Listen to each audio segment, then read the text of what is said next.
It all started like any other camping trip. We packed up the car, stuffed it with too much gear and food, and set out on the long drive toward the mountains. The plan was to spend a few days in a remote area of the national forest, far from any campsites or crowds. Just my family and the wilderness. You know, a real break from the world. That's what we thought. We arrived late in the afternoon, the sun already hanging low in the sky, casting a warm orange hue over the dense trees. There was something about the light filtering through the branches, creating patterns on the forest floor, that made the woods seem both inviting and eerie at the same time. My daughter, Emily, was especially excited. She's only 7, and the idea of spending nights under the stars thrilled her. We set up camp at a clearing, not too far from a small stream that we could hear, but not quite see through the thicket of trees. Everything felt perfect, until it wasn't. It started the morning of the 3rd day. Emily had woken up early, as kids do, and she wanted to explore the woods by herself. I said no, of course, but she was persistent, begging with that innocent determination only kids have. Eventually I gave in, but on the condition that she stay within sight of the camp. I figured it was safe. It wasn't like we were in bear country, and she'd never strayed far before. I watched her wander off, her little red jacket a bright spot in the green and brown of the forest. That was the last time I saw her. At first I wasn't too worried. Kids wander. I figured she'd just gone a little farther than I'd told her, or maybe she'd gotten distracted by something, a butterfly, a stream, something like that. But when I called her name and didn't hear anything back, that knot of worry started to tighten in my stomach. I called again, louder this time. Still nothing. I yelled for my husband, and we both started searching. First around the camp, then expanding outward in circles, calling her name, hoping to hear her little voice respond. We found nothing. Hours passed. I lost track of how long we searched before the sun started sinking behind the mountains again, casting long dark shadows across the forest. That's when panic really set in. We called for help. A search team arrived by nightfall. Flashlights flickered through the trees, radios crackled with updates, but with each passing hour, Emily's absence grew heavier. You can't describe the dread that fills you when the forest swallows someone whole like that. The woods at night feel different, like they're alive, watching, waiting. For 3 days, they searched. Helicopters, dogs, dozens of volunteers combed through the forest. There were no signs of her. No footprints, no torn fabric from her clothes, not even a snack wrapper. It was like she had vanished. By the end of the 3rd day, hope was fading, and I was starting to feel numb, unable to process the possibility that maybe we'd never find her. But then, everything changed. It was the morning of the 4th day when one of the searchers radioed in. They had found her. At first, I didn't believe it. There had been false alarms before, but this time was different. They had actually found her, alive, sitting in a small clearing deep in the woods, about 5 miles from our campsite. When we reached her, I barely recognized her. She was sitting there, staring blankly ahead, her hair matted with dirt and leaves. She wasn't crying or calling for us. She wasn't moving at all. Her eyes looked hollow, like she wasn't really there. I rushed to her, grabbed her, held her tight, but she didn't hug me back. She just sat there, unblinking, in this trance-like state. The medics checked her over. She wasn't injured, not physically at least. She didn't have a single scratch on her, but there was something deeply wrong. When we tried to take her back to the camp, she resisted. It was subtle at first, just a slight pull in the opposite direction, but as we got closer to the camp, she started digging her heels into the ground, shaking her head, refusing to move, and she kept looking back over her shoulder, back into the woods, like something was calling to her. I'll never forget the look in her eyes. It wasn't fear, it was longing, like she didn't want to leave. Over the next few days, we took her to doctors, therapists, anyone who might be able to explain what had happened. But Emily wouldn't talk. Not about the woods, not about where she'd been, not about anything. It was like part of her was still out there. At night, she would sit by her bedroom window, staring out into the dark, whispering to herself. The few times I caught her, she'd stop as soon as I walked into the room, like she didn't want me to hear. One night, I asked her what she was saying. For a moment, she just stared at me with those empty eyes, then, In a voice that wasn't quite her own, she said, "I have to go back. They're waiting for me." I didn't sleep that night. I couldn't shake the feeling that whatever had taken her for those 3 days wasn't finished with her. We've since moved away, far from those woods. But even now, years later, I'll catch her sometimes, standing by the window looking out toward the horizon. And sometimes I hear her talking softly to herself, her voice barely above a whisper. I've asked her what she's talking about, but she never answers. I don't know what happened to my daughter in those woods, and I don't think I ever will. But I can't shake the feeling that one day she'll go back, and this time I'm afraid she won't come home. It's been years since that camping trip, but the memory of those 3 days haunts me. Every night, I still lie awake, listening for sounds that don't belong, whispers, footsteps, anything that might tell me Emily is slipping away again. And despite everything we've tried, we still don't know what happened in those woods. No doctor, no therapist, no expert could explain it. But lately, things have been getting worse. Emily is now 12, and while the years have passed, she's never truly returned to us. The stares out the window, the midnight whispers, they never stopped. If anything, they've become more frequent. I've caught her sneaking outside a few times, standing barefoot in the backyard, staring off into the trees at the edge of our property. One night, I couldn't take it anymore. I confronted her. "What are you doing, Emily? Why do you keep going outside at night?" For a long moment, she just stared at me, her expression blank. Then, in that same voice from years ago, cold and detached, she said, "They're still waiting." "Who?" I demanded, trying to keep the tremble out of my voice. "Who's waiting for you?" This time she didn't answer. She just turned her head toward the woods and said, "You'll see." Those words chilled me to the core. What did she mean? Who was waiting? And what could they possibly want? I became obsessed with finding answers. I scoured every missing persons report I could find from the region near the campsite. There were dozens of cases, people who had disappeared into the forest, just like Emily. But there was something even stranger. A few of them had been found, just like her, safely returned, but never the same. They wouldn't speak about their experiences, and most fell into a kind of madness or vanished again later. It was a pattern I couldn't ignore. And then I found it. It was an old journal, posted on some obscure online forum, buried under layers of conspiracy theories and folklore. It had been written decades ago by a man who claimed to have lived near the same national forest where Emily disappeared. His story was disturbingly similar to ours. His daughter went missing in the woods for 3 days and returned, different. But it was the journal's final entry that shook me. "They are not children anymore. The woods took them, and when they came back, they weren't alone. They brought something with them, something ancient, something that doesn't belong in this world." I didn't want to believe it. It sounded insane. But as the weeks went by, I couldn't ignore the way Emily had changed. Her skin was paler, her eyes darker, and she seemed distant, as if something was pulling her away from us. The whispers I had heard at night weren't just in my imagination. I could hear them too, faint and far away, like voices carried on the wind. It happened 3 nights ago. Emily disappeared again. We woke up to find her bedroom window wide open, her bed empty. There were muddy footprints on the floor, leading out into the yard. I panicked, screaming for my husband as we both rushed outside, searching frantically for any sign of her. We searched the woods behind our house, calling her name, but the only sound was the wind rustling through the trees. Hours passed, and just as before, we couldn't find a single trace of her. Then, just as dawn began to break, I saw her. She was standing at the edge of the forest, her back to us, staring into the trees. My heart leaped into my throat as I ran toward her, calling her name. But something was wrong. As I got closer, I realized that the air around her was freezing, unnaturally cold, like stepping into a freezer. My breath misted in front of me, and the hair on the back of my neck stood on end.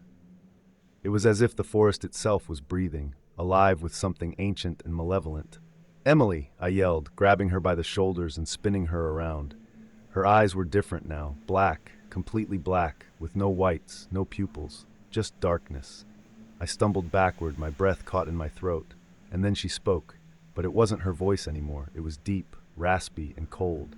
It wasn't human. "They want you too," she said, a a twisted smile spreading across her face. They want you all. Before I could react, the wind picked up, howling through the trees. Shadows moved between the branches, darting too quickly to be animals, and the ground beneath me felt like it was shifting, like something was crawling just below the surface. I turned and ran. I didn't know where I was going, but every instinct screamed to get away. Behind me I heard Emily, or whatever she had become, laughing, a low, unnatural sound that made my skin crawl. When I reached the house, I slammed the door shut and locked it, but I knew it wouldn't be enough. Whatever had taken my daughter wasn't going to stop. In the days that followed, I pieced together what I could. The woods weren't just a place where people got lost. They were a doorway, an ancient, living entity that lured people in and kept them. Those who returned weren't the same. They were marked, changed, carrying something with them, something that wanted more. I started having nightmares. I dreamed of the woods, of dark, twisted shapes moving through the trees. In the dreams, I could hear the whispers more clearly. They spoke of hunger, of a need to consume, to take. I woke up each morning drenched in sweat, knowing that whatever had taken my daughter was getting closer. I could feel it in the air, in the cold that seemed to seep into our home, even when the windows were shut tight. Last night, I heard the whispers again, louder this time. I knew they were coming. I knew it was only a matter of time before Emily, or whatever had taken her, would come back for us. And then, just as I feared, the door slowly creaked open. Emily stood there, her eyes still black, her smile even wider. "It's time," she whispered, stepping toward me. But I wasn't going to let them take me. I grabbed the knife from the kitchen counter, my hands shaking as I held it in front of me. "Emily, please," I begged, "come back to us." For a moment her face softened, the blackness in her eyes flickered, and for the briefest second, I saw my daughter again. But it was gone just as quickly, replaced by that inhuman coldness.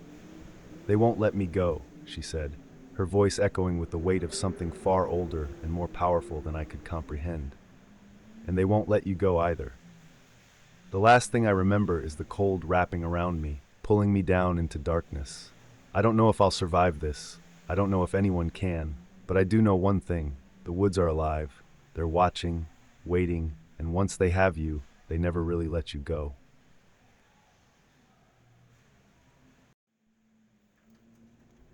You know, it all started as a pretty normal visit to my grandparents' house.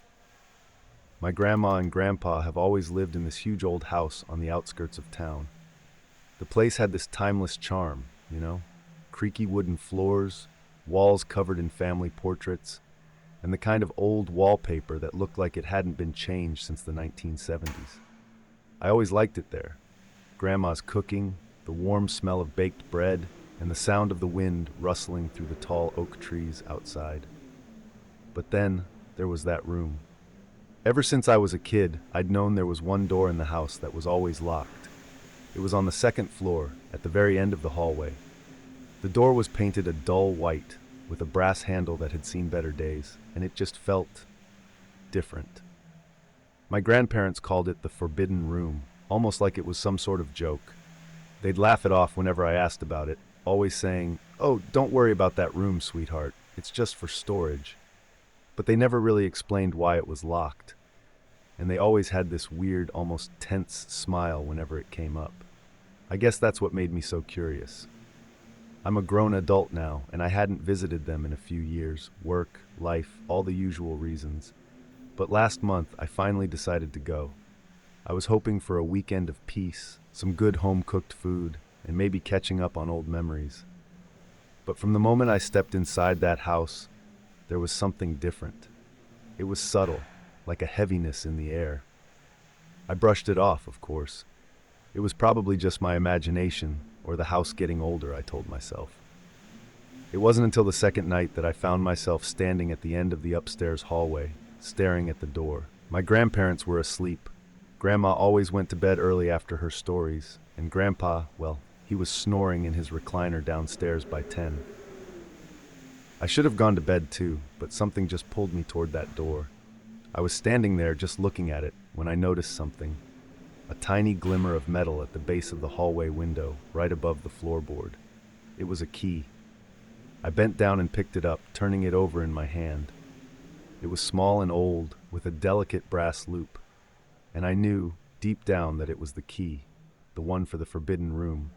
I swear at that moment it felt like the house was holding its breath, as if everything was waiting for me to make a decision. I knew I shouldn't do it. I mean, if a door is locked, there's probably a good reason, right? But curiosity is funny. It kind of eats away at you, and the more I thought about it, the more I felt like I needed to know. What was behind that door? So, I took the key, and with my heart pounding harder than it should have been, I slipped it into the lock. It turned with a soft click, and I pushed the door open. The room was pitch black, and a stale, musty smell drifted out, like it hadn't been aired out in years. I took out my phone and turned on the flashlight, the narrow beam cutting into the darkness. The room was bigger than I thought, and it was strange. The walls were lined with shelves full of old trinkets, small, delicate porcelain dolls, dusty books, and glass jars filled with I don't even know what. There were old photographs, too, black and white, some with faces scratched out, others with people I didn't recognize. The floor was covered in a thick layer of dust, and the air felt heavy, almost like I was wading through water. In the corner there was a rocking chair, and even in the dim light of my phone, I could see it swaying gently, just a tiny bit, back and forth, back and forth. There was no draft, no breeze, just that chair, moving by itself. A shiver ran down my spine, and I felt an overwhelming urge to leave, to shut the door and lock it forever. But then I heard something, a soft sound, almost imperceptible.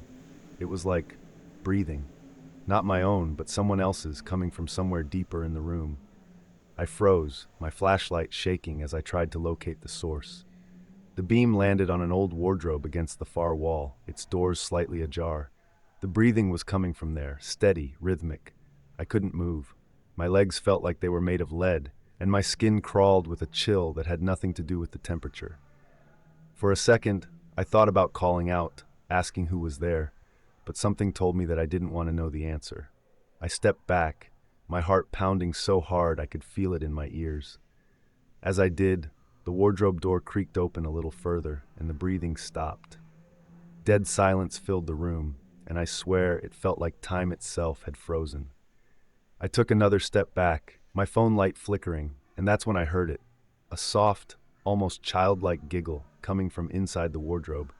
My breath caught in my throat, and I turned, bolting for the door. I pulled it open, practically throwing myself into the hallway. I slammed the door shut behind me, my hands shaking so badly that I almost dropped the key. I locked the door, my heart racing, and for a moment, everything was still. But then, as I backed away, I caught sight of something out of the corner of my eye, the mirror at the end of the hallway. It was an old, full-length mirror, the kind that my grandma always used to check her hair before going out. In the reflection, I could see the door behind me, and there was something else too. A shadow, something tall and thin, standing just in front of the door, its head cocked to one side, as if it were watching me. I spun around, the hallway empty. I turned back to the mirror, and the shadow was gone. My stomach dropped, and I felt like I might be sick. I backed away, nearly tripping over my own feet, and ran down the stairs. I tried to calm myself, telling myself it was just my imagination, that it was late and I was tired. But as I reached the bottom of the stairs, I heard it, a loud, resounding thud from above. It was the door to the forbidden room, slamming shut. The noise echoed through the house, and I could hear my grandpa's snoring stop abruptly. I hurried into the living room, where he was still slumped in his recliner. He blinked awake, looking at me with bleary eyes. "What was that noise?" he asked, his voice rough with sleep. I opened my mouth, but no words came out. What could I say? That I'd opened the door I was never supposed to touch, that I'd heard something breathing in there, and now there was something else in the house with us? "Just the wind, Grandpa," I finally managed, my voice barely above a whisper. He gave me a long look, his eyes narrowing slightly, but then he just nodded, settling back into his chair. "Storm must be picking up," he mumbled, his eyes closing again. I nodded, but I couldn't shake the feeling that something was very, very wrong. I sat down on the couch, trying to steady my breathing, my eyes darting around the room. Everything seemed normal. The old grandfather clock ticking softly, the wind rattling the window panes. But I couldn't stop thinking about the mirror, about the shadow that I knew I'd seen. I didn't sleep that night. Every creak of the house, every gust of wind, every tiny noise made my heart leap into my throat. I kept my eyes on the living room doorway, half expecting to see that tall, thin shadow appear. But the night passed, and eventually, the gray light of dawn filtered through the curtains. My grandparents were up early, as usual, my grandma bustling around the kitchen making breakfast.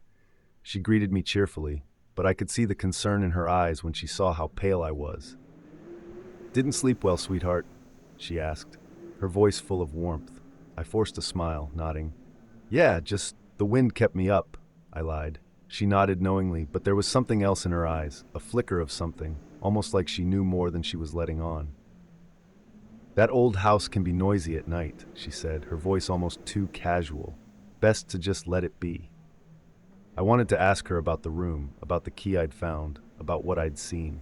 But something stopped me. Maybe it was the way she kept her back to me, or the way her hands trembled slightly as she flipped the pancakes. It felt like a warning, unspoken but clear. Don't ask. I decided to leave that day. I made up an excuse about needing to get back for work, something about a last-minute meeting. My grandparents didn't press me. They just nodded, though I could see a flicker of something. Was it relief in my grandmother's eyes as I told them I'd be going? She packed me some food for the road, insisting I take it, even though my hands were still trembling as I helped carry my bags to the door. The drive back to my apartment felt surreal. It was bright outside, the sun was shining, and everything seemed so normal, but the events of the previous night kept replaying in my mind. I kept seeing that shadow in the mirror, feeling the cold grip of the unseen presence in that room. My hands clutched the steering wheel so tightly that my knuckles were white. I kept glancing at the rearview mirror, half expecting to see that same figure sitting in the back seat. When I finally pulled into my driveway, I breathed out a sigh of relief I hadn't realized I'd been holding in. I was home. It was over. For the next few days, I tried to put it all behind me. I went back to work, tried to convince myself that it was all just a product of my imagination, that I had let the spooky atmosphere of that old house get to me. I hadn't told anyone about what had happened, not even my closest friends. It felt too strange, too unreal, and I was afraid of what people might think. But I couldn't shake it. The sense that something was wrong, that I wasn't really alone, hung over me like a shadow. It was in the quiet moments, when I was alone in my apartment at night, that I felt it the most. Sometimes I thought I heard the soft creak of floorboards behind me, or a faint whisper coming from a room I wasn't in. Once, while brushing my teeth, I caught a glimpse of something in the bathroom mirror, a flicker of movement just behind me. I turned, my heart pounding, but there was nothing there. I knew it sounded crazy, but I couldn't help the creeping thought that something had followed me from that house, that whatever I'd woken up in that room wasn't done with me yet. One night, about a week later, I woke up in the middle of the night, my mouth dry, a strange heaviness in the air. I opened my eyes, blinking at the darkness, trying to figure out what had woken me. That's when I heard it, a soft, almost imperceptible creaking sound, like someone slowly shifting their weight on an old wooden floor. My bedroom door was slightly ajar, and in the dim light filtering in from the hallway, I saw it. A shadow, tall and thin, standing just beyond the door, its head tilted at an unnatural angle, as if it were peering at me. My heart seized in my chest, and I couldn't move, couldn't breathe. It was there, real, solid, and it was watching me. I blinked, my heart hammering, and it was gone. The hallway was empty, just a narrow strip of light from the street lamp outside. I sat up, my entire body trembling, and reached for my phone. The time read 3:17 a.m. I tried to tell myself that it was a nightmare, just a trick of my mind in the dark, but I couldn't shake the feeling that it was real. That was when I knew I couldn't ignore it any longer. Whatever had happened in that house wasn't just my imagination, and whatever had followed me wasn't going away on its own. The next day, I called my grandma. I hesitated at first. How could I bring something like this up without sounding completely unhinged?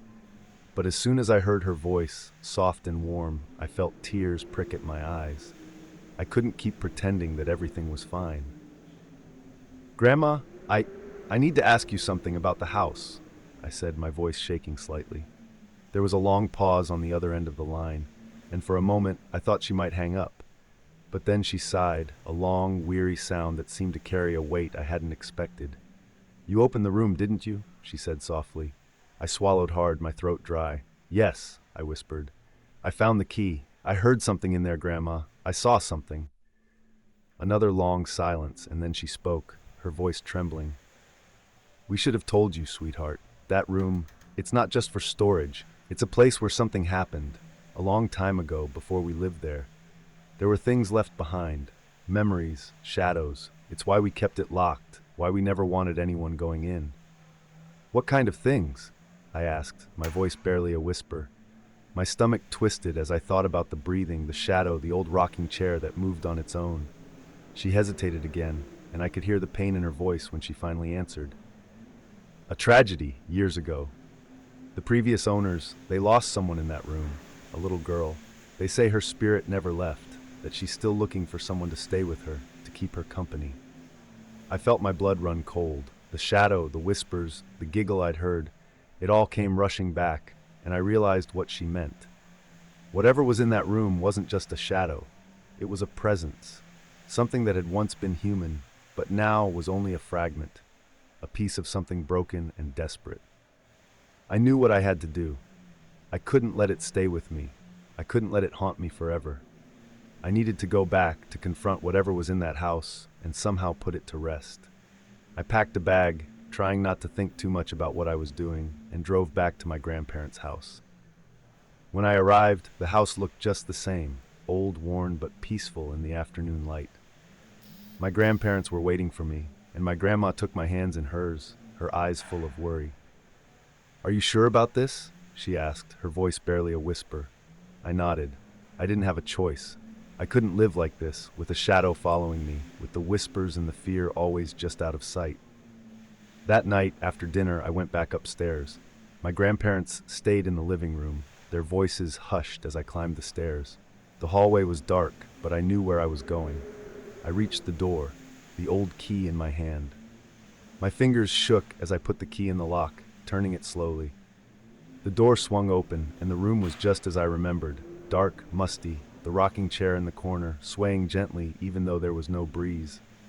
I stepped inside, the air cold and heavy around me. I could feel it, the presence watching me, waiting. I took a deep breath, my voice shaking. "I'm not here to hurt you," I said, my voice echoing in the stillness. "I just want you to leave. You don't belong here anymore. You're scaring me. Please, let go." The air seemed to grow even colder, the shadows in the corners deepening. For a moment, I thought I heard it again, the soft, childlike giggle, echoing around the room. I closed my eyes, forcing myself to stay calm. "Please," I whispered, my voice breaking. "You have to let go." There was a long silence, and then slowly the air seemed to change. The heaviness lifted, the cold receded, and I opened my eyes. The rocking chair had stopped moving. The room felt different, lighter somehow, as if whatever had been holding on had finally let go. I turned, closing the door softly behind me, and locked it once more. As I stood there, the key cold in my hand, I felt a sense of calm wash over me. It was over. Whatever had been in that room, whatever had followed me, was gone. I returned downstairs, and my grandparents hugged me tightly, relief in their eyes. That night, for the first time in weeks, I slept without fear, without the weight of something unseen watching me. The next morning, I decided to leave, finally feeling at peace. As I hugged my grandparents goodbye, my grandma slipped something into my hand. It was the key to the forbidden room. "Keep it," she said, her voice soft. "Just in case." I nodded, slipping it into my pocket.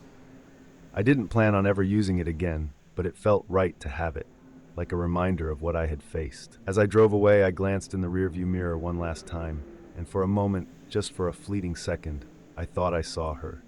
A small figure standing at the window. As I drove away, I glanced in the rearview mirror one last time, and for a moment, just for a fleeting second, I thought I saw her. A small figure standing at the window of the forbidden room, watching me leave. But then I blinked, and she was gone, and all that was left was the old house, fading into the distance behind me.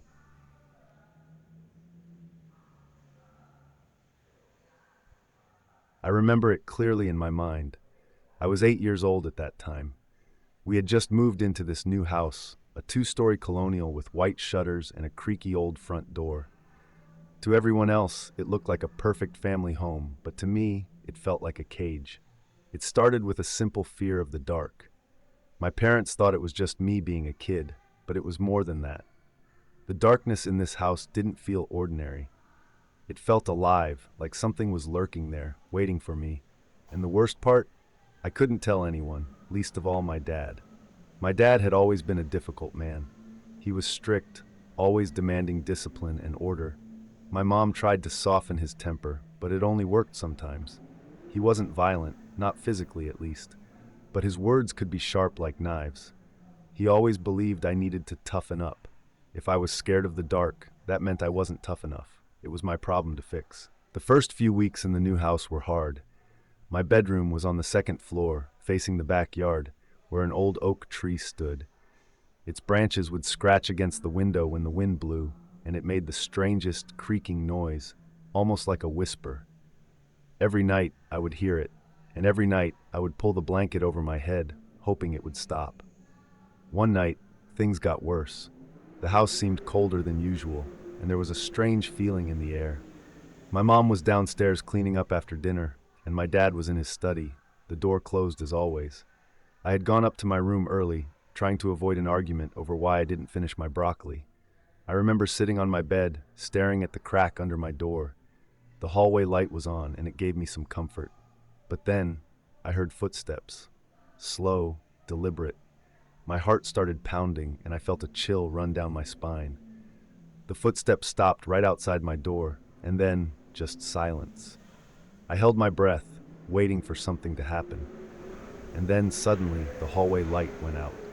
The darkness swallowed my room, and I felt paralyzed. I knew it couldn't be my mom. She wouldn't turn off the light without saying goodnight.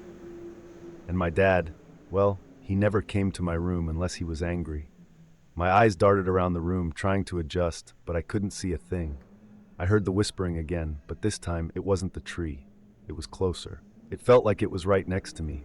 I wanted to scream, but I was too scared. I could hear my own breathing, shallow, quick gasps, as the whispering grew louder. Suddenly, my door swung open, and the hallway light flooded in. I jumped, and there he was, my dad, standing in the doorway, his face twisted in anger. He was holding a flashlight, the beam blinding me as he pointed it straight at my face. "What are you doing up here, hiding in the dark?" he barked. I tried to speak, but my voice wouldn't come out. He took a step into the room, his heavy boots thudding against the wooden floor. "Scared of the dark again, huh?" He shook his head, a mix of disgust and disappointment. "You need to grow up. There's nothing here to be afraid of." He reached over and grabbed my arm, pulling me out of bed. His grip was firm, almost painful, and I stumbled as he dragged me to the hallway. "You're going to face it," he said, his voice cold. He opened the door to the attic, an old, narrow door at the end of the hallway that I had always avoided. It creaked loudly as he pulled it open, revealing steep wooden stairs that led into pitch blackness. My heart sank. I had never been up there, and I didn't want to go now. "Go on," he said, pushing me towards the stairs. "There's nothing up there, just a bunch of old junk. You're going to sit there until you realize there's nothing to be scared of." I tried to resist, but he was stronger. He pushed me up the first few steps, and I felt the cold air from the attic wrap around me. It smelled musty, like old wood and forgotten memories. I turned back, my eyes pleading with him, but his face was stone. "Up," he ordered. I climbed, each step groaning under my weight. When I reached the top, he slammed the door shut behind me. The sound echoed, and I was left in total darkness. I could hear my own heartbeat, feel the cold sweat on my forehead. I wanted to scream, to pound on the door, but I knew it wouldn't help. My dad wouldn't let me out until he thought I had learned my lesson. I took a few steps forward, my hands outstretched, feeling for anything in the dark. The air was thick, and it felt hard to breathe. And then I heard it again, the whispering. This time, it was right in my ear. I spun around, but there was nothing, just darkness. My legs felt weak, and I sank to the floor, curling up against the wall. I closed my eyes, trying to convince myself it was just my imagination. But the whispering didn't stop. It grew louder, more insistent. I could almost make out words, something about letting go or coming closer. My skin prickled, and I felt tears well up in my eyes. Suddenly, there was a loud bang. Something had fallen over, and it sounded like it was just a few feet away from me. I scrambled back, my hands hitting something cold and metallic, a box, maybe. I heard footsteps, slow and deliberate, coming towards me. They weren't my dad's. They were lighter, almost deliberate, as if whoever or whatever was taking its time. I pressed myself against the wall, trying to make myself as small as possible. The footsteps stopped right in front of me, and I felt a presence, cold, heavy, like a weight pressing down on my chest. I couldn't breathe. I wanted to scream, but no sound came out. Then, just as suddenly as it started, it stopped. The air seemed to shift, and I heard the attic door creak open. Light spilled in, and I saw my mom standing there, her eyes wide with worry. "What are you doing up here?" she asked, rushing towards me. She knelt down, her hands on my shoulders, and I could see the fear in her eyes. I tried to speak, but I just started sobbing. She pulled me into her arms, and I felt a wave of relief wash over me. She helped me down the stairs, her arm wrapped around me protectively. My dad was nowhere to be seen. I could hear the TV downstairs, the sound of some late-night talk show echoing through the house. My mom led me to my room, tucking me back into bed. She sat with me until I fell asleep, her hand gently stroking my hair. The next morning, my dad acted like nothing had happened. He didn't mention the attic, and neither did I. But something had changed. The darkness didn't feel the same anymore. It felt closer, like it was waiting for me. And the whispers, they didn't stop. Even in the daylight, I could hear them, faint but there, always there. It wasn't until years later, after we had moved out of that house, that my mom told me the truth. She said she had always felt something was wrong with that place, especially the attic. She told me about the previous owners, a family that had left suddenly, abandoning most of their things. She said she never told my dad because she knew he wouldn't believe her. I still dream about that night sometimes. I can still hear the whispers, feel the cold air of the attic. I don't know what was up there, and I don't think I ever want to know. But I do know one thing. Some fears aren't meant to be faced. Some darkness is better left alone. After that night, my relationship with my dad grew even colder. He acted like nothing had happened, but there was something different in the way he looked at me. Like he was ashamed of what he had done but was too proud to admit it. My mom tried her best to keep the peace, but I could tell she was scared too. The house, once full of potential and excitement for a fresh start, had become a place filled with tension and unease.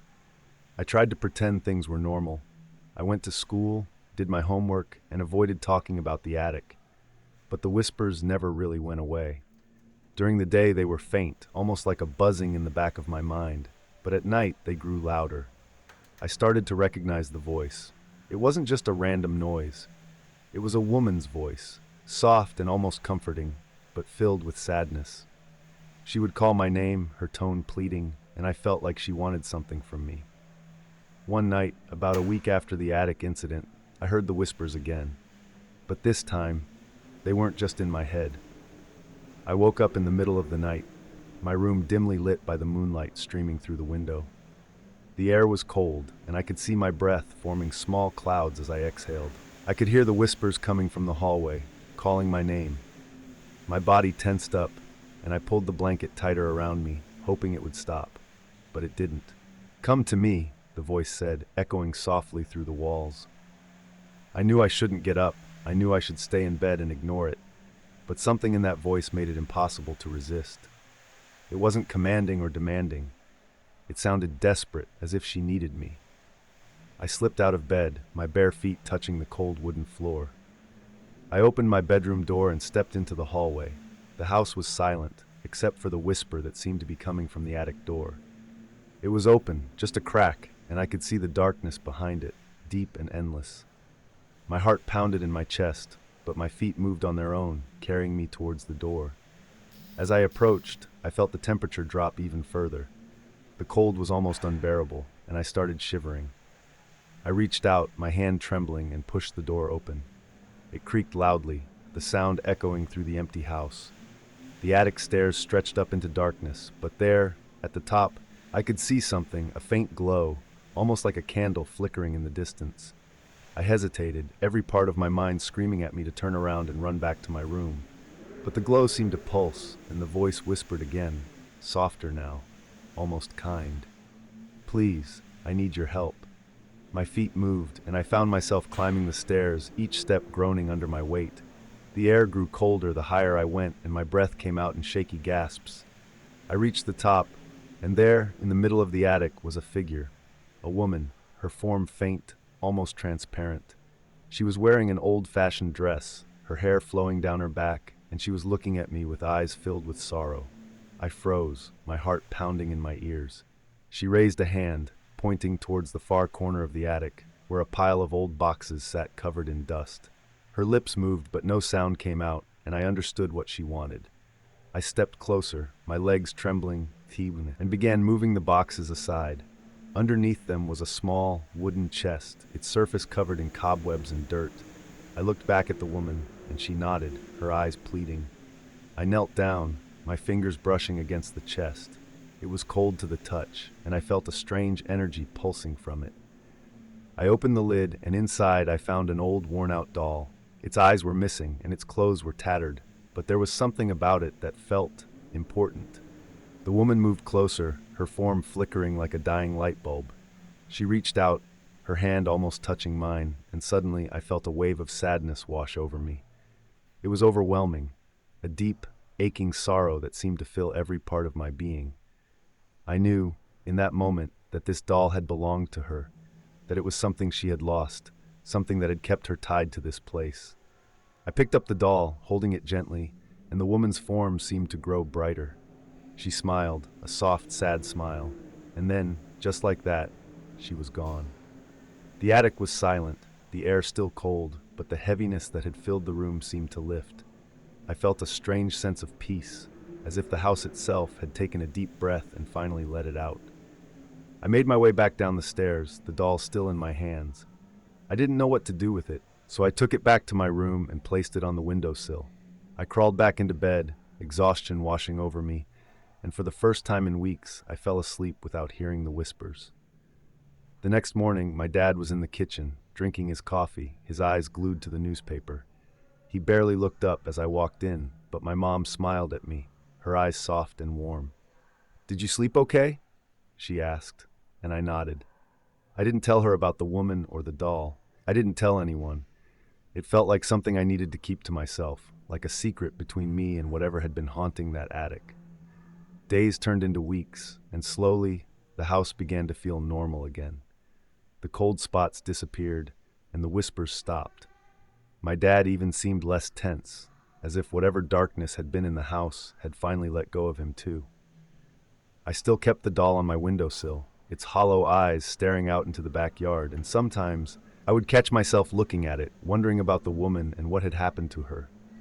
One night, just as I was drifting off to sleep, I heard something, a faint whisper, barely audible. My heart skipped a beat, and I sat up, my eyes darting around the room. But it wasn't coming from the attic or the hallway. It was coming from the doll. I leaned closer, my breath caught in my throat, and I heard it again, soft, almost like a sigh. "Thank you," and then silence. I don't know if it was real or if I imagined it, but I like to think that, somehow, I helped her find peace. The house never felt haunted again, and the darkness that had once seemed so menacing now felt like just another part of the night. My dad never mentioned the attic again, and my mom never asked me what had happened that night. It was as if we all knew, in our own way, that something had changed. We moved out of that house a few years later, but I kept the doll.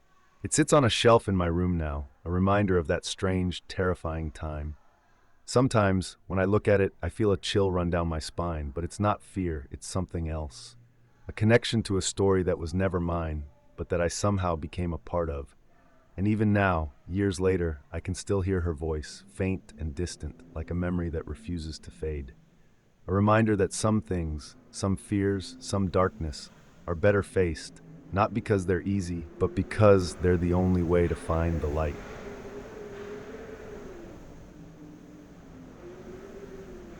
All right, let me just say that none of us really expected things to go the way they did that night. It was supposed to be just another adventure. One of those nights where you take your chances, tell ghost stories, and laugh it off later. There were four of us: me, Josh, Riley, and Emma.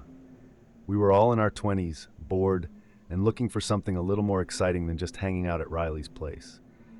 And that's when Josh brought up the idea of visiting the forest. Now, let me be clear, this wasn't just any forest.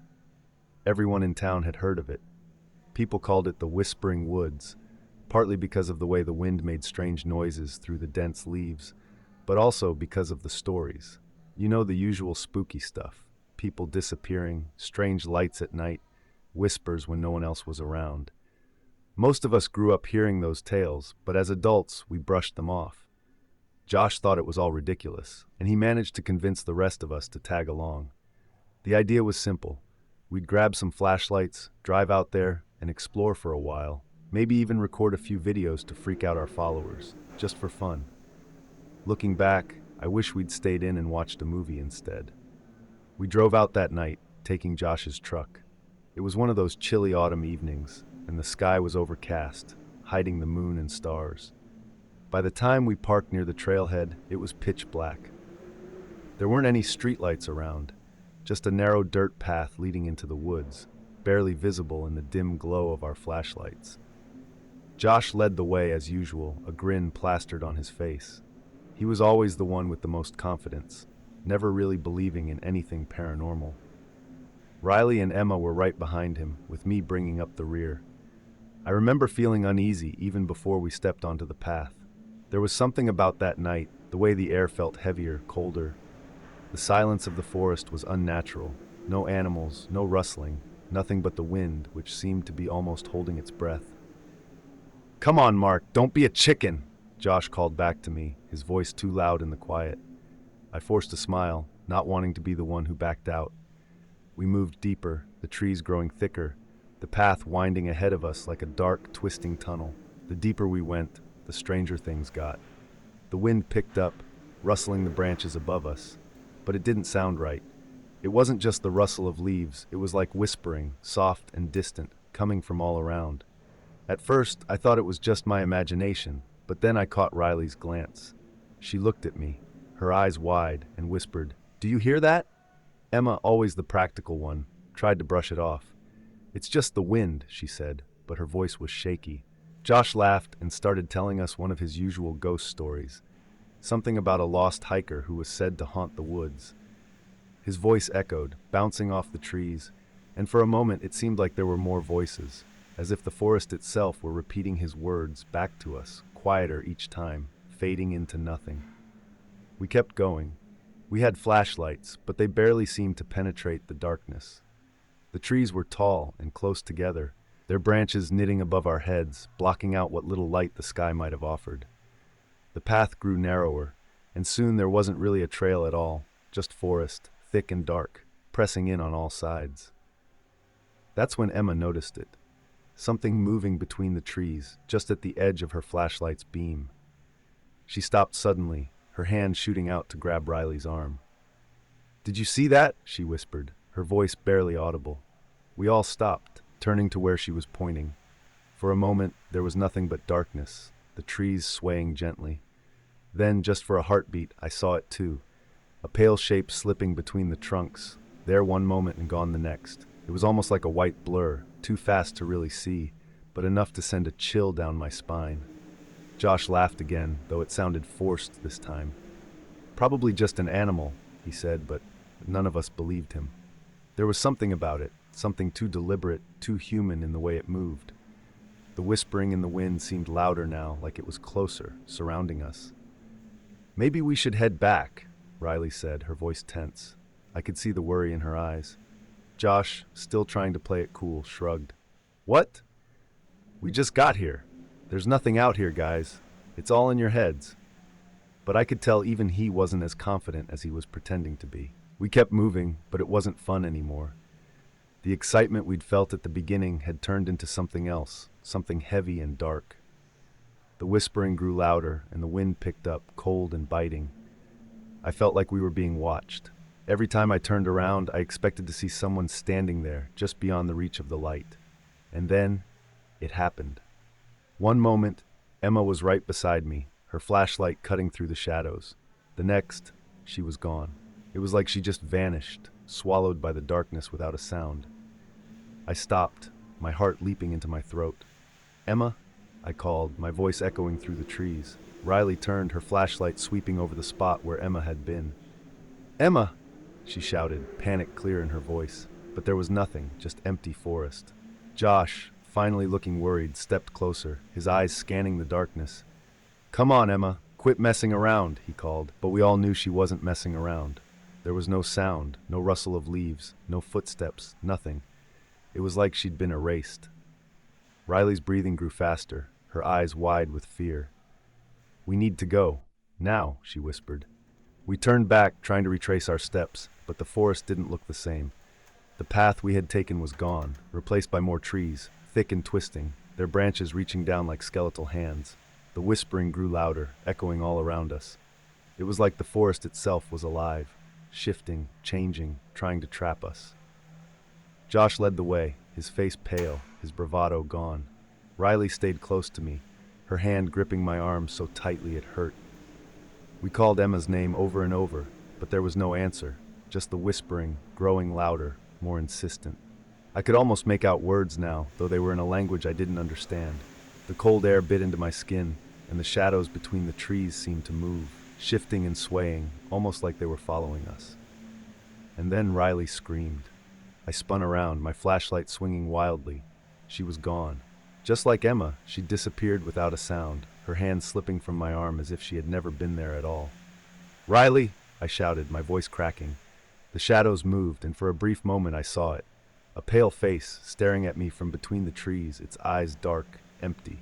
It vanished before I could even react, leaving me standing there, my heart pounding in my ears. It was just me and Josh now. He looked at me, his eyes wide, fear written all over his face. "What the hell is happening?" he whispered. I shook my head, unable to answer.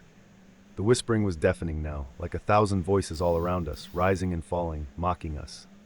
We ran. We didn't have a plan. We just ran, stumbling over roots, branches scratching at our faces and arms. The flashlight beam bounced wildly, casting strange, shifting shadows that seemed to dance and reach for us. I could hear Josh's breathing beside me, ragged and desperate. And then suddenly, he was gone too. I stopped, gasping for breath, my flashlight swinging back and forth.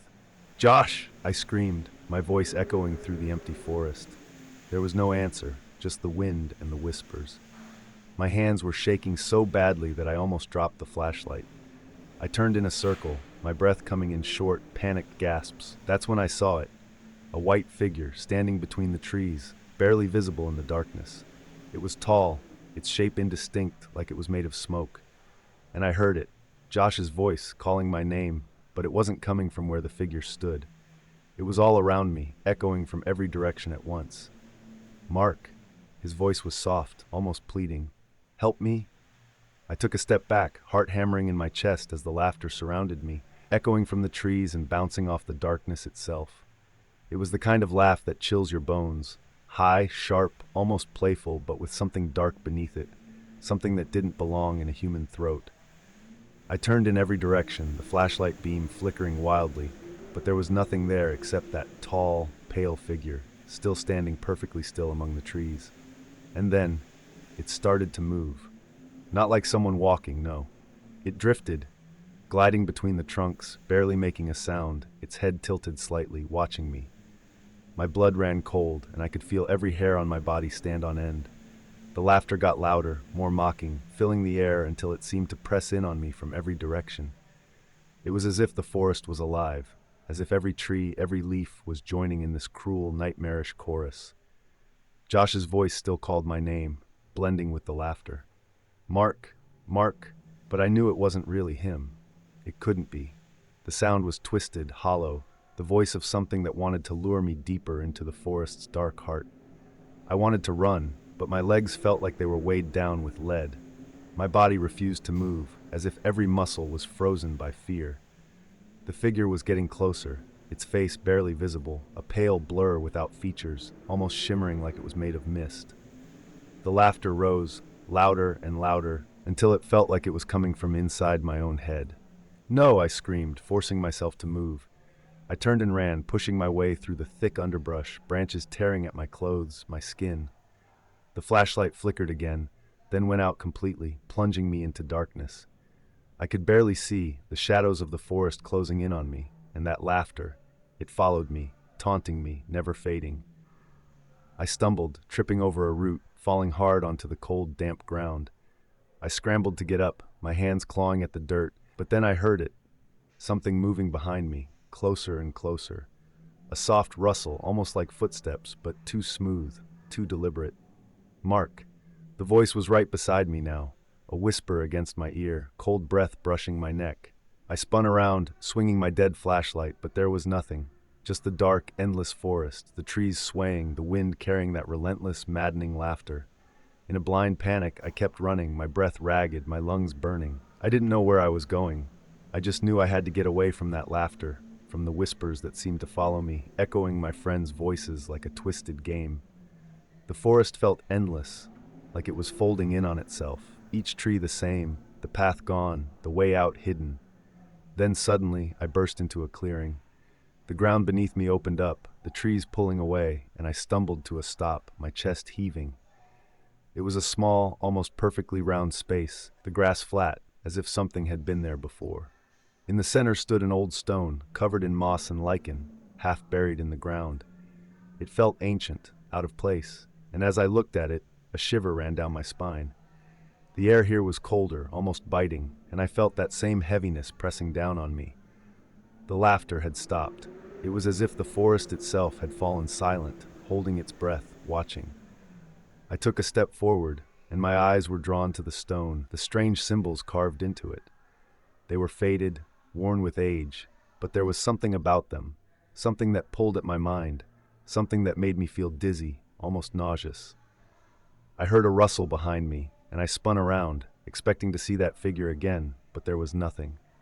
The wind had died, the leaves still, and the silence was almost deafening. My flashlight flickered back to life in my hand, the beam weak and shaky, but enough to see the edges of the clearing, the dark trees beyond. And then, from the corner of my eye, I saw them, shadows slipping between the trees. Not one, but several. Moving slowly, circling the clearing, their forms barely visible, blending with the darkness. I could feel their eyes on me, though they had no faces, no features, just emptiness. Josh, Emma, Riley? I called out, my voice cracking, echoing against the stone. But I knew they weren't my friends. Whatever they were something else, something old and cruel. They didn't answer. They just watched, waiting, the air growing colder, the darkness pressing in. I backed away, my feet crunching on the dry leaves, my eyes darting from shadow to shadow. The stone behind me seemed to pulse, almost vibrating with some energy I couldn't understand. The symbols glowed faintly in the dim light of my flashlight, as if they were alive, calling to me. And then I heard it, another voice, not from the shadows, but from within my own mind. Leave, or stay forever.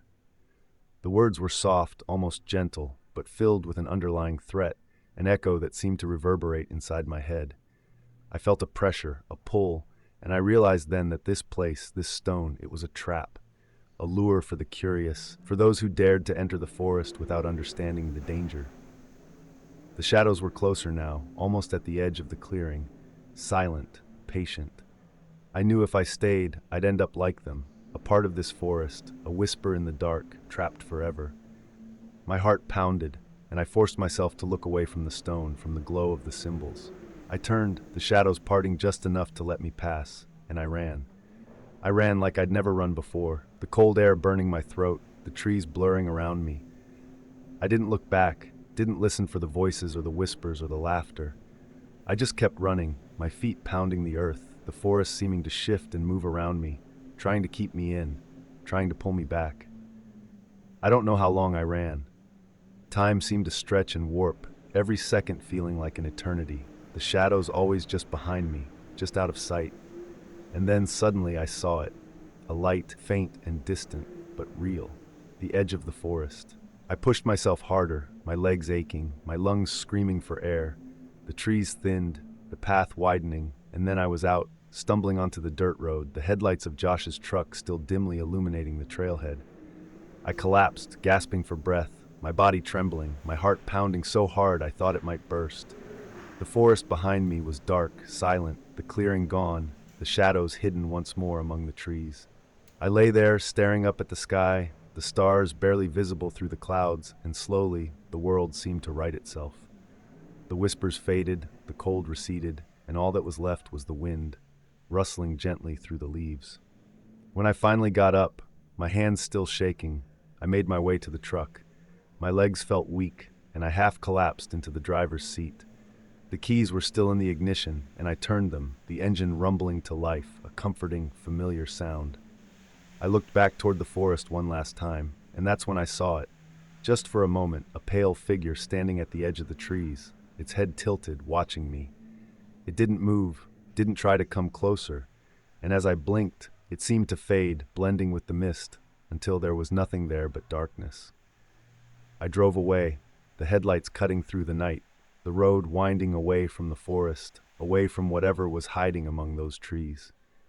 But even now I can still hear it sometimes, late at night when the wind is just right, the whispering, soft and distant, calling my name like it's still waiting, still wanting me to come back. And sometimes when I close my eyes, I can almost see them, shadows slipping between the trees, circling, watching, waiting for the next group of fools to wander too far into the whispering woods, drawn by curiosity, by the thrill of the unknown. And I know one thing for sure, I'm never going back there.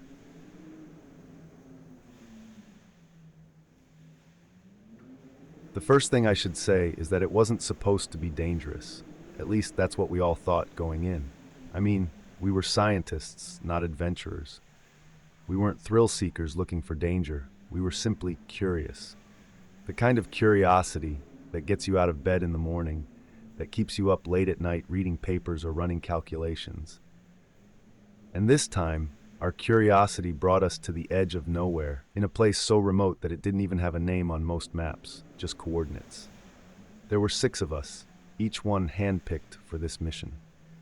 Dr. Hayes, the marine geologist who had discovered the anomaly, Dr. Patel, our hydrologist, who knew everything there was to know about groundwater systems, Marcus, our lead diver, tough as nails and twice as stubborn, Amanda, our biologist, who always managed to keep us laughing when the tension got thick, Victor, the tech specialist, whose job was to keep our equipment running smoothly, and me, Elena, the expedition coordinator, who was supposed to make sure everything ran like clockwork.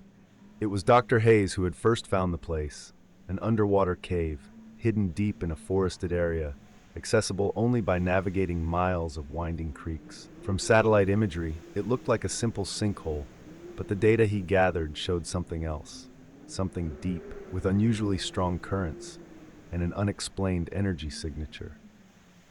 It was enough to get the funding, and enough to draw all of us out here. Even though we had to set up our base camp in the middle of nowhere, surrounded by trees that seemed to close in on us, their branches like fingers reaching down to touch our tents. The first few days went fine. We set up our camp next to the sinkhole, our tents flapping in the wind that seemed to blow constantly, making everything feel just a little bit colder than it should have been. The water was dark, almost black, and every time I looked at it, I got this weird feeling in the pit of my stomach, like something was looking back at me. Amanda said it was just my imagination, that my mind was playing tricks on me because of how deep and mysterious the water looked. I laughed it off, but deep down, I couldn't shake that feeling. On the 3rd day, Marcus and Victor went down for the first dive. We had set up all the equipment, ropes, communication lines, and cameras, and they were supposed to do a simple recon, just to map out the entrance and see if it was safe to proceed. I watched from the surface, my hands clenched around the rope that connected me to Marcus. The sun was bright, but the air was still cool, and the wind rustled the leaves around us. It was eerily quiet, the only sound the occasional crackle from Victor's radio. The descent took longer than expected. We watched the monitors as they swam down, the camera lights casting pale beams into the murky water. It looked endless. The deeper they went, the darker it got, until it seemed like they were swimming through ink. They found the entrance, a narrow opening that led into what looked like an underground cavern, and they went inside. At first, everything was normal. Marcus kept up a steady stream of commentary, his voice crackling over the radio, describing the rock formations, the tight squeeze as they maneuvered through the tunnel. Victor was quieter, focusing on the instruments, but he sounded calm. Then, suddenly, there was static. The monitors flickered and Marcus's voice cut out. "Marcus, do you copy?" I called, my voice steady, though my heart was pounding in my chest. Nothing. Victor's camera showed only darkness, and I could hear the panic in Amanda's breathing as she leaned over my shoulder, staring at the screen. Then, just as suddenly as it had gone silent, Marcus's voice came back, garbled, frantic. "Out!" Something, pulling. And then silence. We all stared at each other, the wind howling around us. Amanda's eyes were wide, and Dr. Patel whispered a prayer under his breath. I felt the rope in my hands go slack, and my stomach twisted. We pulled them up. The rope came easily, too easily. When Marcus surfaced, he was alone. His mask was off, and he was gasping for air, his eyes wide with fear. We dragged him onto the shore, and he collapsed, shivering, his skin pale. "Victor," he gasped, his eyes unfocused. "He's gone. Something took him." None of us spoke. The forest seemed to grow colder, the wind biting through our clothes. Marcus was shaking, his eyes darting around, as if he expected something to come out of the woods. We wrapped him in blankets, tried to get him to calm down, but he kept mumbling about something he'd seen, something in the darkness. That night, no one slept. The camp felt wrong, like we weren't supposed to be there. The shadows seemed deeper, the forest around us more hostile. The wind whispered through the trees, and I could swear I heard something else, something beneath the rustle of leaves, a low guttural sound, like a growl. The next day, Dr. Hayes insisted we continue. He was convinced that Victor had simply gotten disoriented, that the currents had pulled him away. He wanted to go down himself, to see what had happened. Marcus refused, saying he'd never go near that water again, and honestly, I didn't blame him. But Hayes was determined, and Patel agreed to go with him. They suited up, their faces grim, and I watched as they disappeared beneath the surface. This time, we lost contact almost immediately. The monitors flickered, showing only brief glimpses of the cave, dark, empty, the water swirling with silt. Then there was nothing but static. We waited, the minutes stretching into hours, the sun dipping lower in the sky. When we finally pulled up the lines, they were gone. Not a trace of them, just empty ropes and silence. Amanda was frantic. She wanted to leave, to pack up and get out of there, but something in me wouldn't let us go. Not yet. We couldn't just leave them down there, not without knowing what had happened. I convinced her and Marcus to stay one more night, to make one last attempt to find them. We set up lights around the sinkhole, their beams flickering in the wind, casting long shadows over the dark water. That night, as we sat by the edge, the cold seeping into our bones, I heard it again. The low growl, coming from the depths of the cave. It was faint, almost too quiet to hear, but it sent a shiver down my spine. I looked at Amanda, and I could tell she'd heard it too. Her face was pale, her eyes wide with fear. Suddenly, the lights around the sinkhole flickered, then went out, plunging us into darkness. I heard Marcus swear, and then there was a splash, a loud, echoing sound that seemed to come from everywhere at once. I turned towards the water, my heart pounding, and I saw it, something moving, just beneath the surface. It was huge, a shadow shifting in the black water, its outline barely visible in the dim light from our flashlights. Amanda screamed, and I felt something brush against my leg, a cold, wet grip that sent me stumbling back. I fell, my flashlight slipping from my hand, and for a moment I saw it, an arm, pale and bloated, reaching up from the water, fingers grasping at the air. Then it was gone, and the water was still once more. We ran. We didn't pack, didn't look back. We just ran, through the forest, the branches tearing at our clothes, the wind howling in our ears. I could hear Amanda sobbing, could feel Marcus's hand on my arm, pulling me along. We didn't stop until we reached the road, our breaths coming in ragged gasps, our hearts pounding. We never went back. We reported what had happened, but no one believed us. They sent a rescue team, but they found nothing. No sign of Dr. Hayes or Patel or Victor. Just an empty sinkhole, the water dark and silent, as if it had swallowed them whole. To this day, I don't know what we found down there. Some nights I dream about it, the darkness, the cold grip, the whispers in the wind. I see Victor's face, his eyes wide with fear, and I hear Marcus's voice, frantic, calling out for help. And sometimes when I wake up in the middle of the night, I swear I can still hear that low growl coming from somewhere deep below, calling me back. I wish I could say that running away from that place brought me some kind of closure, that after we reached the road and found our way back to civilization, the nightmares stopped and the fear I felt started to fade. But that's not what happened. We tried to go on with our lives. Amanda left her job as a researcher not long after that. I heard she moved back to her hometown, somewhere far from any bodies of water. Marcus, on the other hand, tried to act like nothing had happened. He returned to the diving industry, but he never mentioned the expedition. He avoided my calls, and when I saw him at a conference a few months later, he looked thinner, his eyes hollow. It was like a part of him was still trapped back there at that sinkhole. As for me, I kept telling myself that I had done everything I could, that there was nothing more to be done, that I was lucky to even make it out alive. But the nightmares kept coming, images of Victor reaching for me, his fingers pale and cold, his eyes wide with terror. The sound of that growl echoing in my ears made it hard to sleep, made me afraid to turn off the lights at night. I started to dig deeper. It wasn't a conscious decision, at least not at first, but I couldn't help myself. I looked for any mention of strange sinkholes, of underground caves that swallowed people whole. I scoured old maps, checked the local history of the area where we had camped. There were rumors, whispers about disappearances, about people who had gone missing without a trace.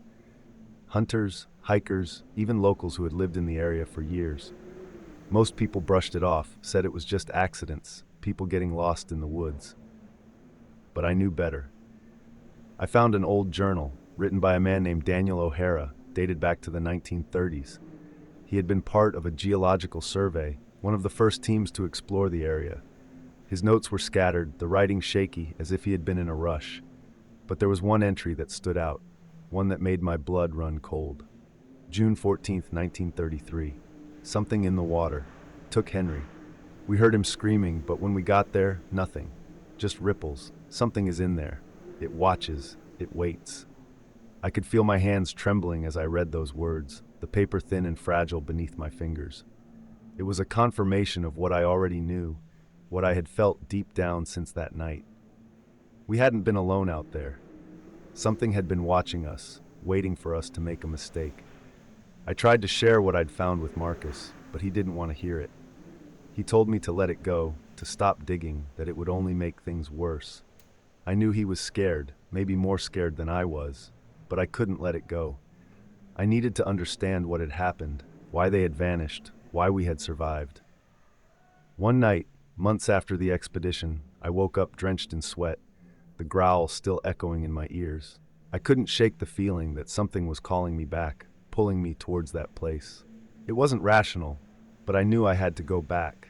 I had to see it again, to know for sure if what we had experienced was real, or if it was just some twisted nightmare that had taken root in my mind.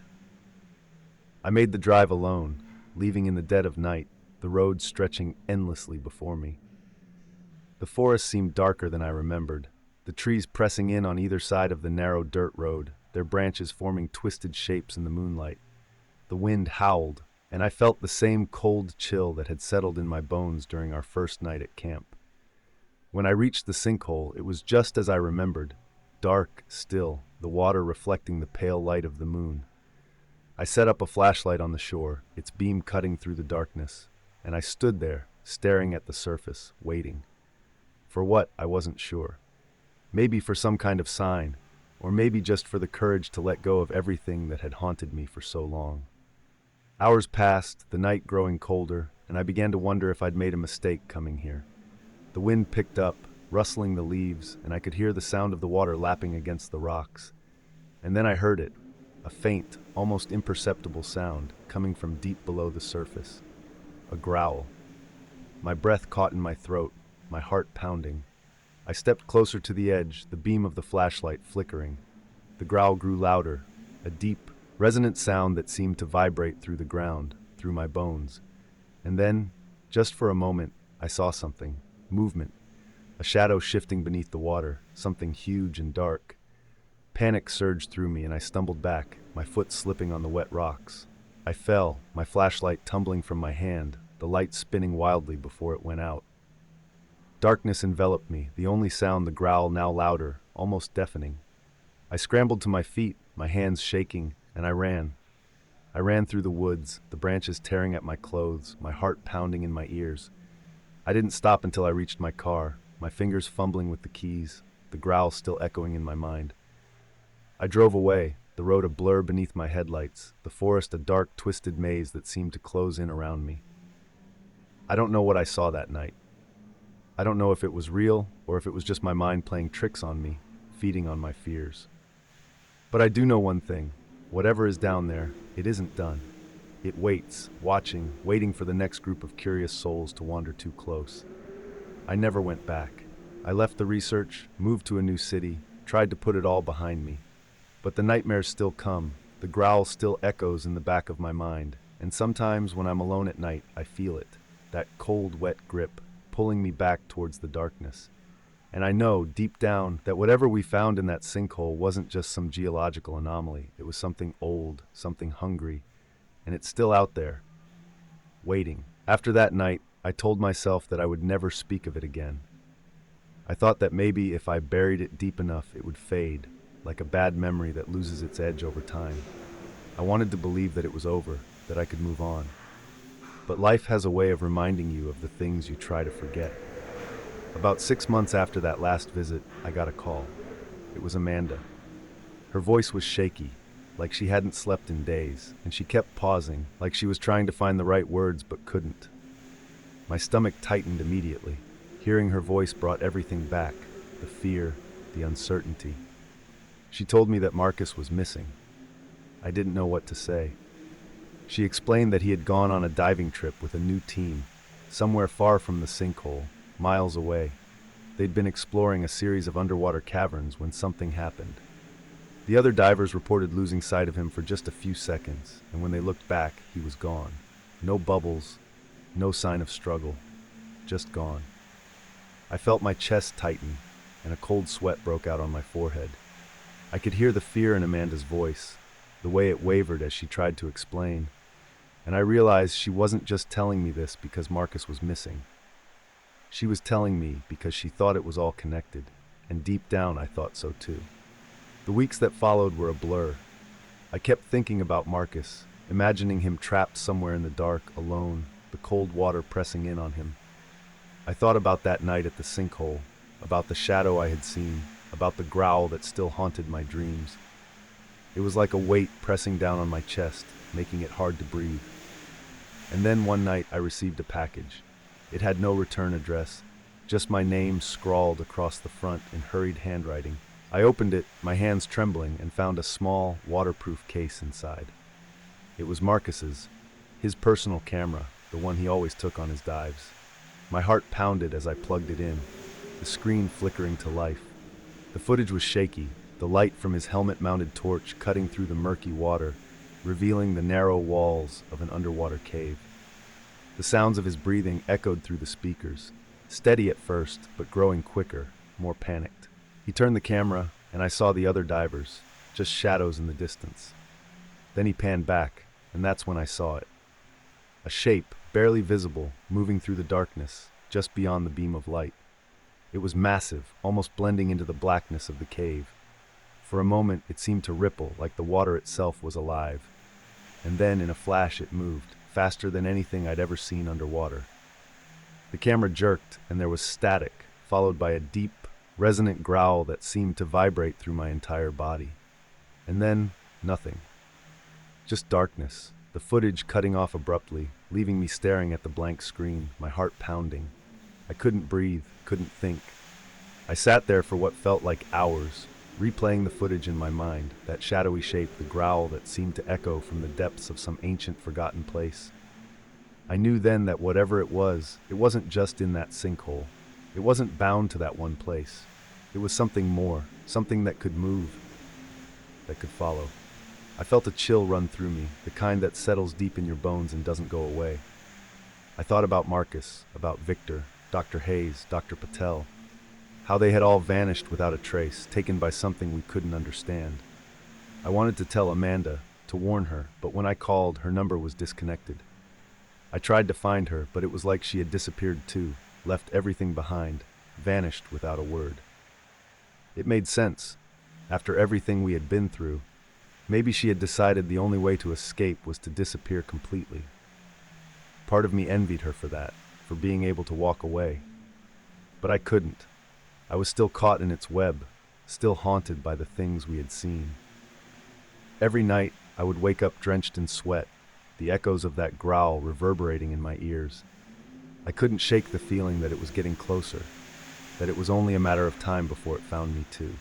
I started to see things, shadows moving just out of the corner of my eye, dark shapes shifting beneath the surface of the water when I crossed a bridge or walked near a lake.